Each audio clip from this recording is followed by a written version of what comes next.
সাবেক প্রধানমন্ত্রী BNP chairperson Begum Khaleda জিয়ার সুস্থতার জন্য বিশেষ দোয়া মাহফিল করেছে জিয়া পরিষদ যুক্তরাষ্ট্র।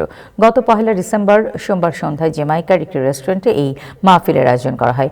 কেন্দ্রীয় জিয়া পরিষদের ভাইস চেয়ারম্যান ও যুক্তরাষ্ট্র জিয়া পরিষদের আহ্বায়ক শামসুল ইসলাম মজনুর সভাপতিত্বে অনুষ্ঠিত মাহফিলে বিশেষ অতিথি ছিলেন টেক্সাস জিয়া পরিষদের আহ্বায়ক আব্দুর রউফ খান নবাব, বিএনপি নেতা মার্শাল মুরাদ, কাজী সাখাওয়াত হোসেন আজম ও অ্যাডভোকেট সারওয়ার। মাহফিলের প্রধান অতিথি হিসেবে ভার্চুয়ালি বক্তব্য রাখেন কেন্দ্রীয় বিএনপির ধর্ম বিষয়ক সম্পাদক রফিকুল ইসলাম জামাল। অন্যান্যের মধ্যে বক্তব্য রাখেন ভিপি আলমগীর খান, জাহাঙ্গীর শহীদ সরওয়ার্দী, মোহাম্মদ মানিক, অ্যাডভোকেট বজলুল হায়দার তোতা, মোহাম্মদ আদনান, হারুনুর রশিদ প্রমুখ। যুক্তরাষ্ট্রের জিয়া পরিষদের সদস্য সচিব জাকির হাওলাদারের সার্বিক তত্ত্বাবধানে মাহফিল পরিচালনা করেন প্রফেসর সাঈদ আজাদ। সবশেষে বেগম খালেদা জিয়ার সুস্থতার জন্য বিশেষ দোয়া মোনাজাত পরিচালনা করেন জ্যামাইকার হাজি ক্যাম্প মসজিদের খতিব ও পেশ ইমাম হাফেজ রফিকুল ইসলাম।